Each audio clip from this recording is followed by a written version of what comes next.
Welcome to SVRK 9 news channel. ఈ రోజు ఇంద్రకీలాద్రిపై వెలిసి ఉన్న అమ్మవారు శాకంబరి మహోత్సవంలో 3వ రోజు పర్వదినాన పండ్లు, డ్రై ఫ్రూట్స్ మరియు వివిధ రకాలైన కాయగూళ్లతో అలంకరణలో అమ్మవారు భక్తులకు దర్శనమిస్తున్నారు. ఈ మహత్తరమైన దృశ్యాన్ని చూసేందుకు భక్తులు అధిక సంఖ్యలో పాల్గొనడం గమనించగలరు. భక్తులకు కదమ ప్రసాదాన్ని అందించడం ఆలయ అధికారుల విశిష్టత. ఇంద్రకీలాద్రిపై అమ్మవారిని చూసేందుకు ఉదయం 5 గంటల నుంచి భక్తుల క్యూ లైన్ లో అధిక సంఖ్యలో పాల్గొనడం మీరు గమనించగలరు. మరియు ఈ శాకంబరి ఉత్సవాల మహోత్సవంలో ఆఖరి రోజున కావడంతో పూర్ణాహతిని కూడా ఆలయ చైర్మన్ మరియు ఈవో గారి సమక్షంలో నిర్వహించడం జరిగింది.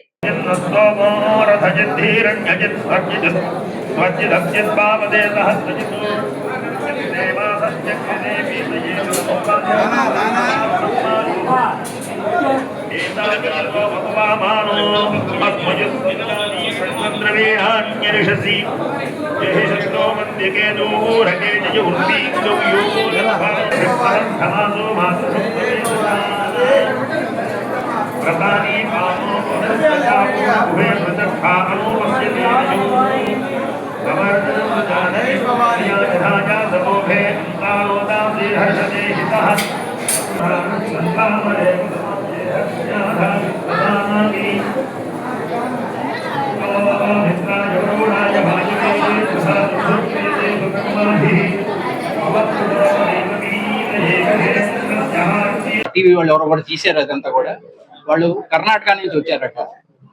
మన వాళ్ళేమో పక్క జరపండి వాళ్ళని అంటున్నారు. వాళ్ళు కాదంటే నేను వాళ్ళు కన్నడలోను ఇంగ్లీష్లోను మాట్లాడారు. ఐ వాంట్ ఎక్స్ప్రెస్ అన్నాడు. సరే అయిన తర్వాత మన మిత్రుడికే చెప్తే అది కూడా వాళ్ళు తీసుకున్నారు. ఏపీ అని ఎవరో నాకు గుర్తులేదు. అప్పుడు కర్ణాటక నుంచి వచ్చారట వాళ్ళు, ఒక గుంపు అండి. మొదటిసారిగా మన అమ్మవారి కూడా తెలిసి ఇక్కడికి వచ్చారట. ఆయన చెప్పిన వర్డ్స్ కరెక్ట్ గా చెప్తున్నానండి. నాకు గూస్ బంప్స్ వస్తున్నాయండి. నాకు వెంట్రుకలు నిక్కబొడుచుకున్నాయండి. మీ అలంకారం, గుడి అలంకారం, అమ్మవారి అలంకారం జరిగింది. చాలా సంతోషం ఉంది. ప్రతి సంవత్సరం మేము రాదలుచుకున్నామండి అని ఆయన చెప్పారు. అది మన వాళ్ళు కూడా తీశారండి. జై మహా. మరి మనం ఈరోజు 3వ రోజు శాకంబరి ఉత్సవాలు 27, 28, ఈరోజు 29. మరి మీరంతా గమనించారు.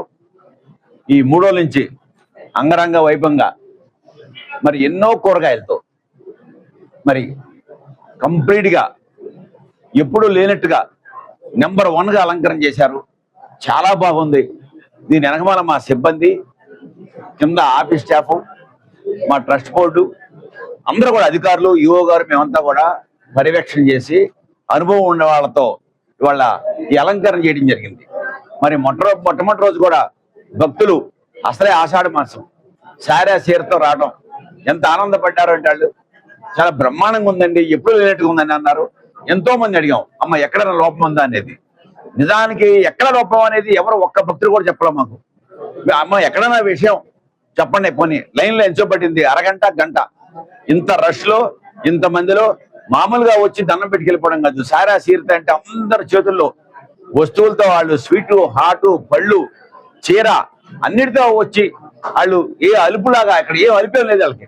ఎంత దూరం నుంచి వచ్చినా కూడా వాళ్ళందరినీ కూడా నెంబర్ 1గా క్యూ లైన్లో మరి మనం బ్రహ్మాండంగా వాళ్ళకి వాటర్ కానీ బిస్కెట్ ప్యాకెట్లు కానీ అందించాము. మరి మన శాకంబరి ఉత్సవాలు మనకి ఆ రేత్రిపూట అయ్యే టైంలోనే 10:30 గంటలకు నేను 26 నైటు డెఫినెట్గా వర్షం పడుతుందన్న, చల్లగాలి వేస్తుంది అప్పటికే 10:30కి. మరి ఆ రోజు కాడి నుంచి మీరు చూస్తున్నారు కంటిన్యూస్గా జల్లు పడుతున్నాయి రేత్రిపూట. ఇది శుభసూచకం. మేము ఆనందపడుతున్నాం. అది ఇప్పుడు దాకా ఎంతో ఎండలేసి ఒకరోజు ఎండ కూడా వేసింది. మరి ఈ 3 రోజుల్లో బ్రహ్మాండమైన ఎండ వేసింది. మరి ఇదంతా కూడా శుభసూచకంగా ఆ తల్లి దీవించాలని, కరుణించాలని ఈ శాకంబరి ఉత్సవాల్లో మరి భూమి మీద పండిన వివిధ రకాల కూరగాయలతో, పండులతో మరి ఆమెకి దీనికోసం మన ఈ వర్షం కోసం సస్యశ్యామలంగా ఉండాలి ఈ దేశం, ఈ రాష్ట్రం. మరి అందరికీ ఆనందంగా ఉండాలి, అన్ని కుటుంబాలు పిల్ల పాపలతో సంతోషంగా ఉండాలని ఇది 18 సంవత్సరాల నుంచి మనం జరుపుకుంటున్నాం ఈ ఉత్సవాలని. ప్రతి సంవత్సరం పెరుగుతూ భక్తులు ఎలా పెరుగుతున్నారో ఇక్కడ అలంకరణ కూడా అలాగే పెరుగుతుంది. మరి ఈ రోజు చూసే డ్రై ఫ్రూట్స్ తో మీరు ఎంత ఆనందంగా ఉందో మీరంతా కూడా వెళ్ళొచ్చుంటారు ఇవాళ. మరి చాలా కన్నులు విందుగా ఉంది. మా ట్రస్ట్ బోర్డు ఇది మొట్టమొదటిసారి. మేమంతా కూడా మా ట్రస్ట్ బోర్డు తరఫున కూడా మేము ఈ సిబ్బంది అందరికీ, అత్యుత్సవానికి, పండితులకి, మరి కింద వీళ్ళంతా కూడా ఆర్గనైజర్స్ అందరూ కూడా మేము ధన్యవాదాలు తెలుపుకుందాం. అలాగే ముందు వచ్చే కార్యక్రమాలు కూడా ఈవో గారు చెప్పారు.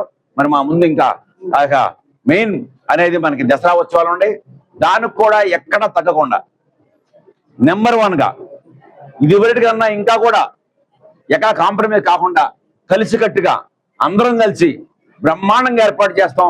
ఇదివరకు మొన్న దసరా ఉత్సవాలు కూడా 20 లక్షల మంది వచ్చారు. ఇంకా వస్తారని ఎక్స్పెక్ట్ చేస్తున్నాం. ఎంత మంది వచ్చినా కూడా విఐపి లైన్స్ ఆపి అందరికీ దర్శనం చేస్తామని ఆలోచనలో ఉన్నాం. ఒక పార్కింగ్ తప్ప అన్ని వసతులు ఉన్నాయి మనకి. ఆ పార్కింగ్ కూడా గవర్నమెంట్ తో మాట్లాడుతున్నాం.